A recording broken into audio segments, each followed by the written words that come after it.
I have created a work group that includes staff, community members, and representatives of the police, Child Protective Services, and the state's attorney's office to review our regulations, policies, and protocols and help us develop training and resources.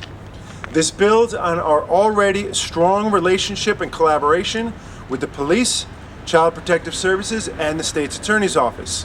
I appreciate their partnership and their commitment to our children.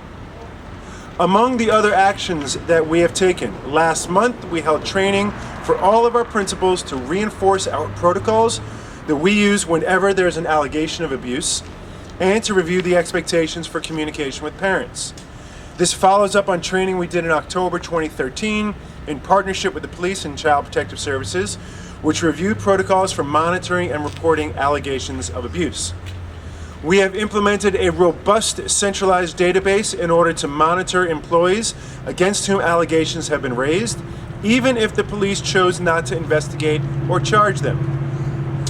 We are changing our expectations with regards to background checks for employees of contractors who work in a school building.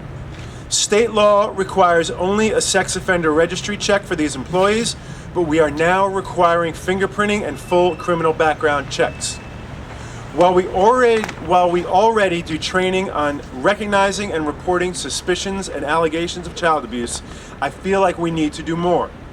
We will require additional training of all current and future employees.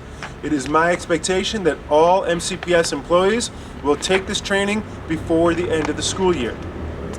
I firmly believe that all Montgomery County public schools are safe environments for our students and our staff. I am committed to continuous improvement in this area and working with the police, the state's attorney's office, and our community partners to make sure we have the best policies, processes, and procedures in place. Thank you. I will now take a couple questions. And again, if there are specific things regarding some recent situations, Brian can handle anything on the specifics. Yep. Police told us today there was a quote delay of hours in the initial report, and then finally getting it to them when they're up to an investigation. Can you tell us what occurred during this period of time? During which period of time? From the time the student reported the incident to the time of investigation by the police. So again, Brian, you want to address? It's within the hour. It's right in there as we clearly state in there in that timeline. There was proper notification of police regarding that situation. Are you confident that part of the investigation is in?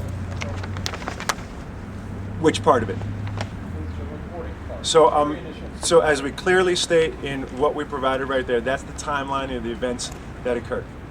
Hindsight being 2020 with the Epps Jr. case and then also the Pineda case, what do you wish your staff did better? So my staff is working incredibly hard every single day to make sure that kids are safe and secure in school. We have a deep commitment to continuous improvement in Montgomery County. And as I said, we can never accept status quo when it comes to the safety of our kids. So as these recent incidents have arisen, we've said, let's take another look. Let's make sure, let's work with our partners as well, with the police department. Let's bring in, with the state's attorney's office, with experts, with Child Protective Services, to say, how can we possibly get better? We have a very large school system. We have 23,000 employees. We have 154,000 kids. And we have to always make sure that when an incident occurs, we are following the absolute best practices, and I am making sure that we will be doing so. What practices do you wish had been handled better, though, in these cases? So there are, as part of our normal procedures, we always debrief any incidents that happen, and when we debrief that, we take a look at, whether or not certain things could have been done differently, and we do that with all our incidents, and we will continue to do that to see where we can improve our practices. Other questions? What did you out find there? could have been done differently? Over here.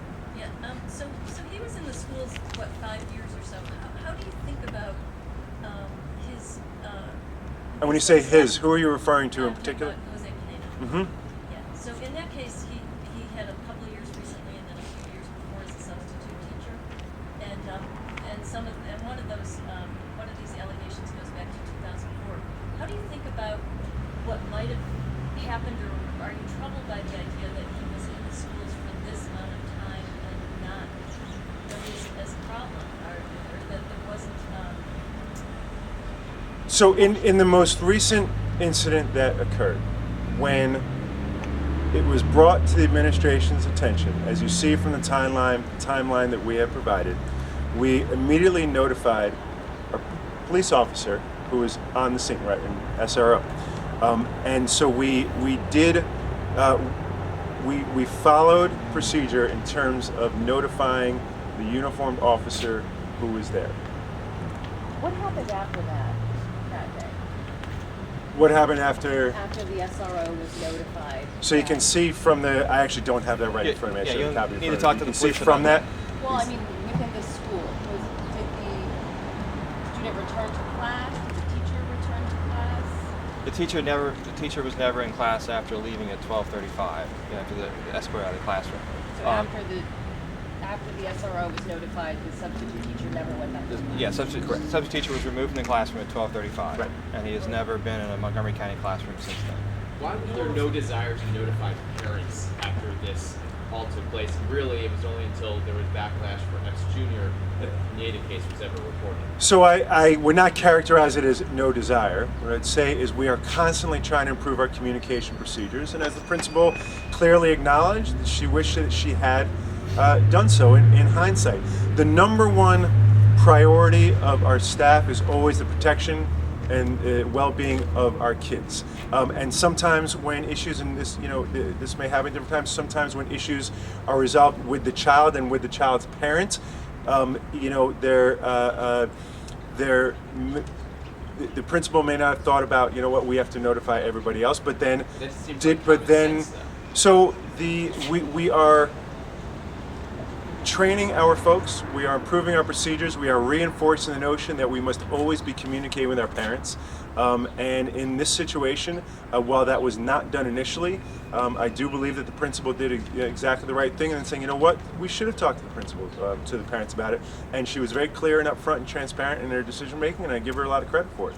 Now, the principal told parents at a meeting that the child in this case had been sent, quote, back to class, apparently before she'd been debriefed by law enforcement officers.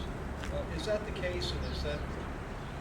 what are Yeah, your so thoughts about I think in these cases, right, in any case, it is easy to try to pick apart every single particular of one case to try to cast aspersions on a large and complex system, right? And while we are constantly looking at every case to see how we can do better, we are deeply committed to continuous improvement. And there are times when we will say, we could have done something better. What I would like to reinforce is the idea that we know that we have to look at our processes and procedures. We have put things into place to do so. We are going to be upping our training and doubling down on our efforts to make sure that we're communicating with folks and we're training everybody, because we do believe that there are always areas where we can improve in our processes and procedures. So rather than pick apart every particular situation, again, Brian can address the various particular situations of this. We are using it as an opportunity to say, there are situations where we can do better, and I pledge to do so. Even with One 12 more- additional victims not a having come question. forward. You mentioned a task force has been formed and you're working with the police department, but have the police department actually attended any of the task force meetings to date? I have to check the attendance list. I do not have it in front of me, so I don't want to misspeak, but I have to check the attendance list to see exactly who was in the room when, and I don't want to. What do you say to the 12 Right. parents of the 12 students of Pineda? The parents of the 12 students who have come forward since the media coverage. The parents who are upset that they had no idea that this man had abused other students allegedly. What do you say to them?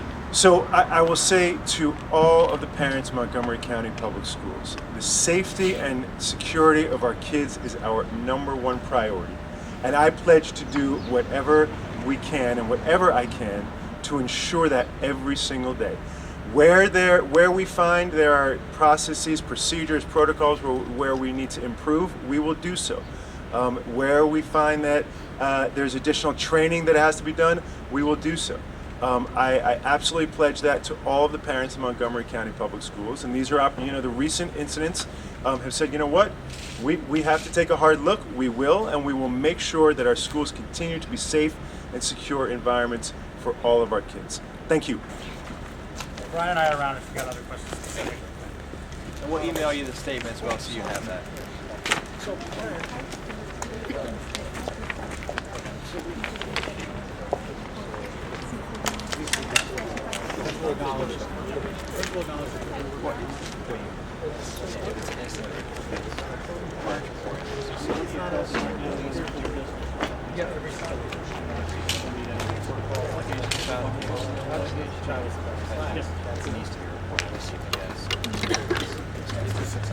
I don't know the exact specifics.